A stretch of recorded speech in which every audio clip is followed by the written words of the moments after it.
Anish, we are standing here in the middle of these wonderful new sculptures, and they are printed in a way by a machine. They are machine generated, and it's very interesting to see how sure you make a drawing, you have an imagination of what you want to have in the end as a form, but the material and the way that you use the way of the production process must have a clash or have it doesn't go so easy to create what you want. Well, one of the things that I'm interested in, is here that this material, in a way, is entropic. It always wants to fall on itself, and it's the entropy that gives a tension, in a way, between the thing standing up and not standing. There's a kind of liquidity to these forms that I'm quite interested in. And I think one of the things that, we're using high technology to make, in a way, low technology objects. Low technology, entropy, the sense, therefore, that they could almost have been made, by an animal, that they are scatological, that it's shit, that it's, and this work, of course, they're architectural in form. Exactly. So that tension between some primitive kind of architecture, a kind of archaeology, the body, the natural world, kind of all coming together. That's, I think, what this work's sort of pointing towards. I'm very interested in the idea of colour in space. The colour, in a way, especially in the way that I've used it over so many years, as material. It's both stuff, it's both physical quantity and a kind of illusion. Because paint is always illusion, colour is always illusion.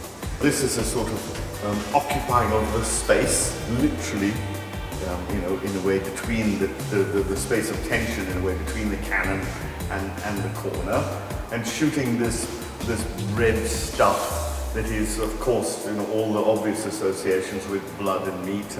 But I'm also interested in a kind of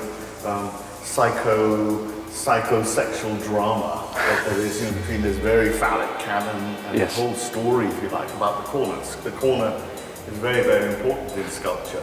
Many sculptors over many generations have worked with this idea of the corner. Of course, it's a keystone of architecture, and by extension, you might say, of civilization, of culture. So, shooting in the corner seem to me to be related. And then, of course, there's a history of painting, from Goya. So time, I think, is one of the things that plays a big role. The way this works is the cannoneer comes in, the tank's filled, it takes a time. There's an audience here with a kind of expectation. It's going to happen now, how loud is it going to be, what is it going to be? And it's really that time, we try and make that time as long as possible. Many of the works in this show are, in a way, relating to time. To the idea that there is not only a time of kind of expectation, but a time of anxiety between the expected vision, and either a very simple or a slightly frightening moment. Even though the object's not actually doing, this is doing something. Exactly. Most of them are not doing, so to speak, anything. But it's as if they demand that you as a viewer have a very particular active role in their space. What is challenging you to always, or to invite him several times to come back to him as an artist and to work with him? Yes, it's indeed like this, that I know him and being a friend with him for more than 20 years. What I always like with artists is if they are willingly to expand their work in a significant way, which means not standing still and not repeat their own system, but to take an own challenge about what art means and what it means for the viewer and what it means in general, even including that these artists are capable to change our view on the world, which I think is a very important moment. As we are standing here, this is in the mirror spaces, this is a typical way how he expanded his work, as we know both that he started with these little small pieces covered with pigment, and he himself always saw his work balancing between color and sculpture. And another important idea is the idea of void. And when he started with all these ideas with void, something that is absent and not present, he sought to expand this idea with mirrors, using color and thinking about what it means for the viewer to stand in front of these mirrors, as the space he is creating with these mirrors is not the space on the inside, but the space is stepping out to the viewer and includes him in a certain area of not only the architecture, but that the body itself is part of the space which is created then as a united element. And I think no one else does it in such a sublime and beautiful way. So in the exhibition we have this wonderful overview of all different kinds of models which are a certain thinking about how you are working with public space. Do they start from a commission or a request, or is it more coming from your curiosity to investigate what you can do in a certain space? Well, a bit of both actually, because this one, for example, is Cloud Gate, which yes. is the model of the piece in Chicago.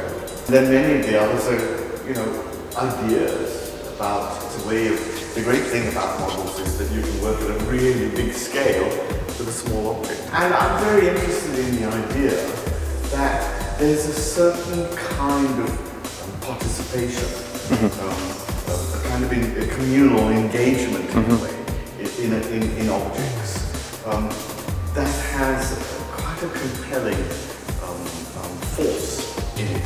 I'm almost thinking of something like a kind of site of pilgrimage, or a site of very special whatever it is. That at one level, even though it has an author, is mythological. So that overlap from something that's made to something that was always there. It's the same idea in a way that there is in the cement works. And with a kind of auto-generated, always there sort of sense of the object. Essentially, I don't think it's that different. I think one of the tools of sculpture is scale. I'm not afraid in a way. I'm rather, more than not afraid. I think it's very compelling, this large scale. Yeah. Because it does something that you can't do in a gallery, at a gallery thing. But it always relates to the body. It always relates to the idea of a physical encounter.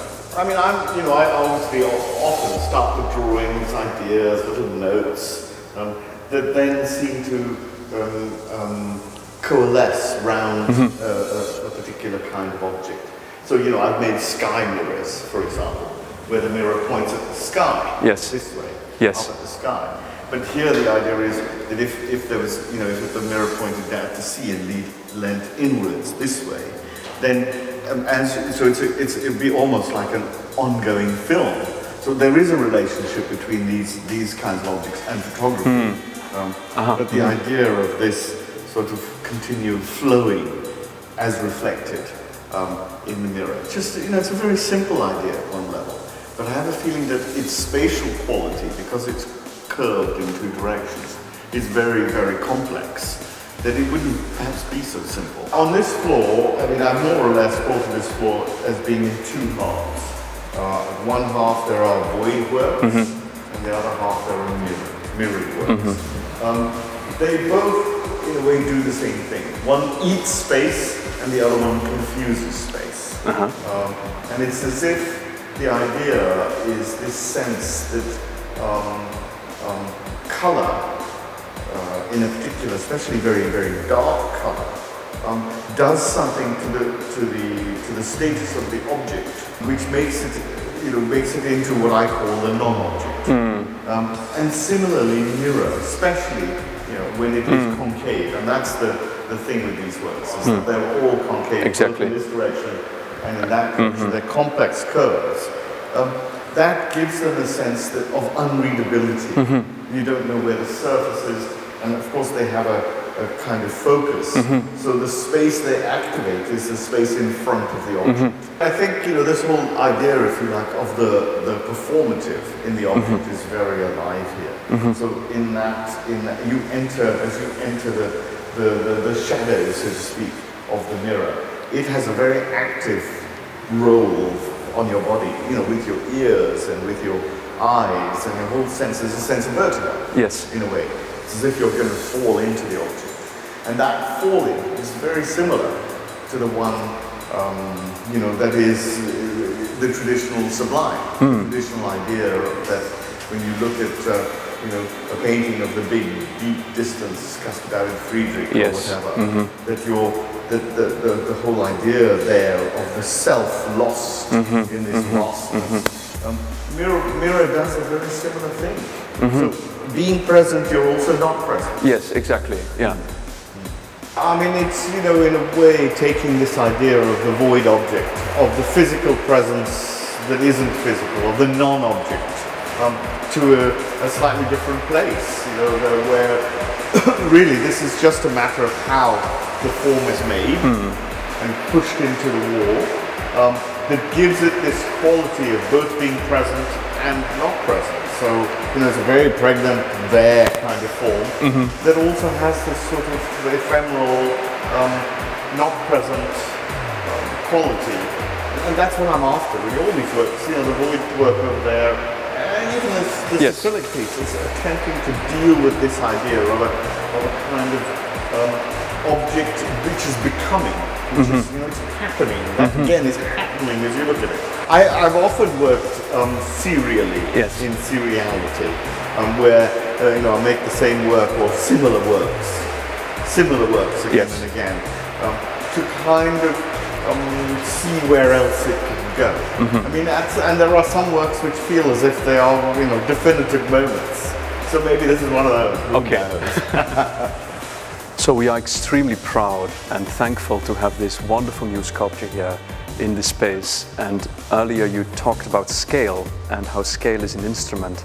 Now this is probably in the exhibition the work which talks most of all about this idea of scale. I mean, again, this is in a way, you know, yes, of course it's a big object, but it's also attempting to deal with this problem, you know, like this work here, or that work there in a way, deal with this problem of the object and, if you like, its interior. And of course, I'm playing with the architecture. When you're here, you have the volume of the object, the kind of shell of the object. And then as you go round to the other side, you have to kind of make a mental connection between the two. I think that becomes a kind of operation of a kind of, it's almost a kind of fantasy that you have to have as a viewer about the object. So scale operates in a very similar way, actually, because it also is a kind of imaging of yourself in relation to. And I think that's the point, is that the window, the object is slightly asymmetrical. Exactly. And that the window is off slightly to the side. So you get this sense of a dislocation. I think that's the word, really. It's a dislocation between the object and its own image on the other side. Thank you.